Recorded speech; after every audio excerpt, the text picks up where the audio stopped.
Zambia kehilangan skuad timnas terbaik sepanjang sejarah negara itu setelah pesawat yang membawa tim Chipolo-Polo mengalami kecelakaan di Atlantik.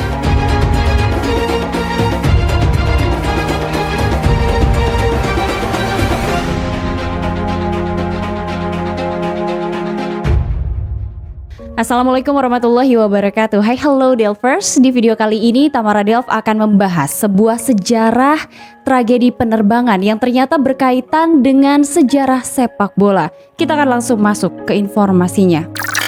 2 hari setelah mengalahkan Mauritius untuk naik ke puncak grup kualifikasi pada Piala Afrika, tim nasional Zambia bersiap untuk menghadapi Senegal di babak kedua kualifikasi Piala Afrika. Maka sejak saat itulah rakyat Zambia menaruh harapan pada skuad timnas mereka yang bakal menjalani kualifikasi Piala Afrika. Hal itu jelas menjadi momen satu-satunya kesempatan untuk tampil di kompetisi akbar tersebut untuk pertama kalinya dalam sejarah Zambia. Namun karena timnas Zambia ini tidak memiliki cukup dana untuk membelikan tiket bagi anggota timnasnya, maka saat itu ide bagi timnas adalah untuk menyewa sebuah pesawat milik Angkatan Udara Zambia. Akhirnya timnas Zambia ini menyewa sebuah pesawat DHC-5D Buffalo milik Angkatan Udara Zambia. Sebenarnya timnas Zambia ini sudah pernah menyewa pesawat DHC-5D itu beberapa kali di beberapa pertandingan sebelumnya.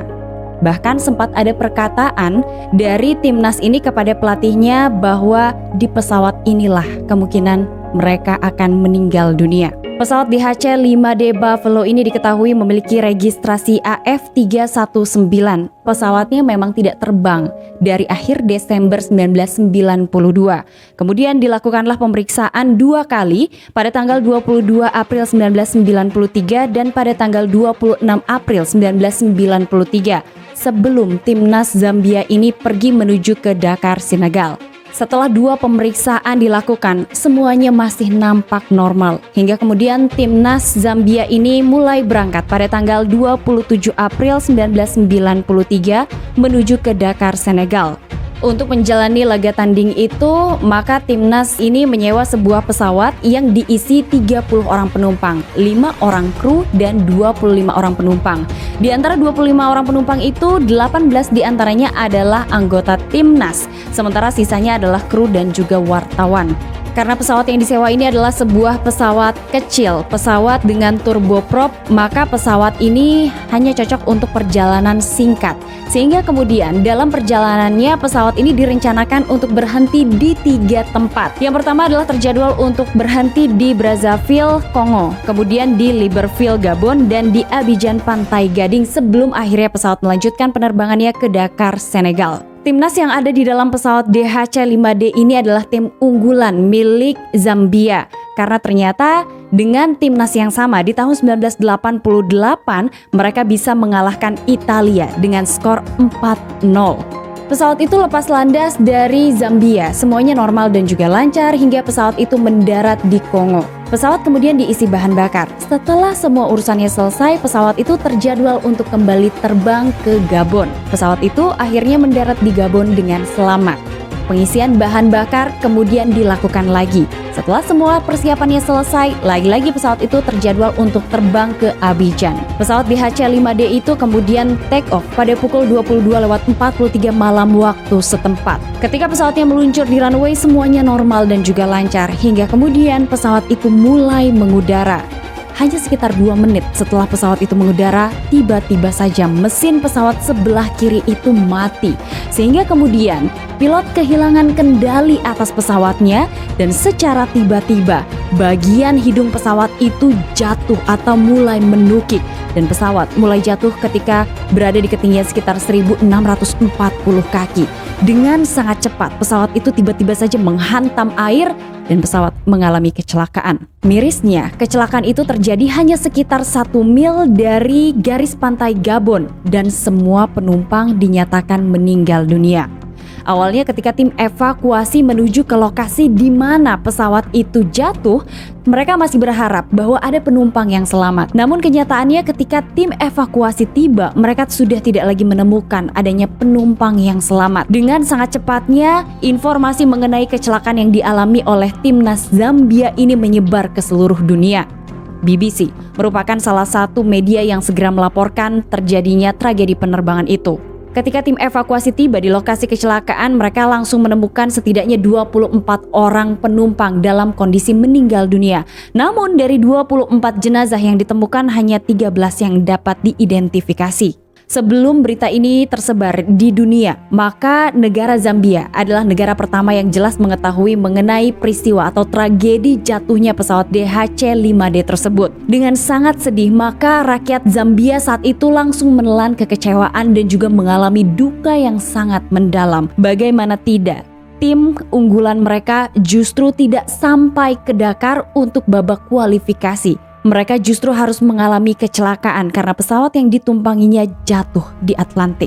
Ini adalah tragedi terbesar dalam sejarah sepak bola Zambia. Pasalnya, skuad yang meninggal dalam kecelakaan pesawat tersebut dianggap generasi emas timnas Zambia. Investigasi segera dilakukan oleh pemerintah Gabon. Hasilnya, mereka mengeluarkan informasi bahwa mesin sebelah kiri dari pesawat DHC-5D itu mengalami kerusakan. Nah, padahal pesawat itu telah mengalami uji coba 2 kali penerbangan di tanggal 22 April dan juga di tanggal 26 Mei. Nah, penyelidikan lebih lanjut membuktikan bahwa bukan hanya mesin kiri dari pesawat itu yang mati, tapi pilot tiba-tiba saja mematikan mesin sebelah kanan. Dengan kata lain, tanpa sengaja pilot ini mematikan mesin yang salah. Nah, hal itu diduga menurut tim investigasi disebabkan karena indikator atau lampu indikator di ruang kokpit yang tidak berfungsi. Sehingga kemudian Kapten salah mengindikasi mesin mana yang mati, tapi justru ia mematikan mesin yang masih menyala atau masih aktif saat itu. Sehingga dengan sangat cepat pesawat DHC-5D itu kehilangan ketinggian dan pesawatnya langsung menukik dan jatuh menghantam air. Selain diketahui bahwa adanya kerusakan mekanis pada pesawat DHC-5D itu, diketahui juga bahwa sang pilot yang menerbangkan pesawat itu dalam kondisi lelah karena 1 hari sebelumnya pilot itu baru saja kembali dari Mauritius. Maka kemudian diduga kelelahan Kapten juga menjadi andil dari tidak fokusnya Kapten ketika melihat instrumen penerbangan sehingga akhirnya pesawat itu jatuh. Sejarah kemudian mencatat bahwa kesalahan pilot menyebabkan hilangnya generasi emas pesepak bola Zambia pada tahun 1993. Menyusul kerusakan pada mesin kiri, secara keliru pilot justru mematikan mesin kanan yang masih berfungsi diakibatkan karena lampu indikator di ruang kokpit tidak berfungsi. Pada bulan Mei tahun 2002, pemerintah Zambia memberikan kompensasi kepada seluruh keluarga korban dari jatuhnya pesawat DHC-5D sebesar 4 juta US dollar. Meskipun laporan akhir telah dikeluarkan di tahun 2003 oleh pihak pemerintah Gabon, tapi justru pihak keluarga menuntut pemerintah Zambia untuk memberikan pernyataan dan membuat laporan mengenai kenapa justru timnas Zambia ini diperbolehkan untuk terbang dengan pesawat dalam kondisi rusak. Namun sampai saat itu, pemerintah Zambia juga tidak bisa menjelaskan alasan mereka akhirnya memperbolehkan timnas ini menaiki pesawat angkatan udara yang dinyatakan rusak. Sedikit membahas mengenai pesawat dengan registrasi AF31C atau pesawat DHC-5D yang digunakan oleh timnas Zambia. Ini adalah sebuah pesawat lama, pesawat yang pertama kali terbang di tahun 1976.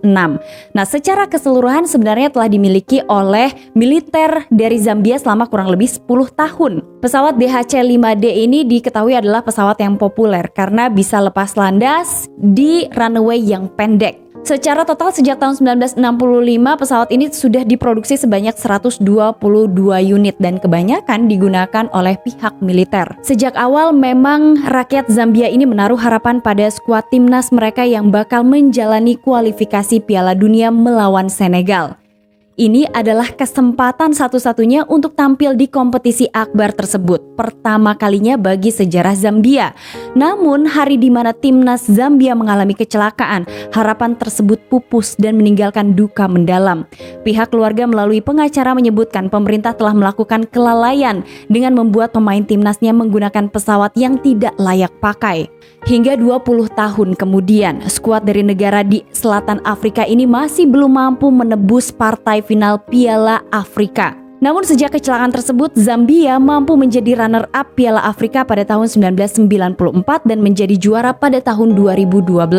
Setelah tragedi kecelakaan yang dialami oleh timnas dari negara Zambia ini di tahun 1993 silam, Timnas Zambia bisa saja terus terpuruk di pentas sepak bola di benua Afrika. Namun berkat semangat yang tidak pernah padam, Zambia akhirnya bangkit dan bisa mempersembahkan gelar juara Piala Afrika pada tahun 2012. Menariknya, gelar Piala Afrika 2012 itu merupakan gelar pertama mereka sepanjang keikutsertaan di pesta sepak bola terbesar benua Afrika tersebut.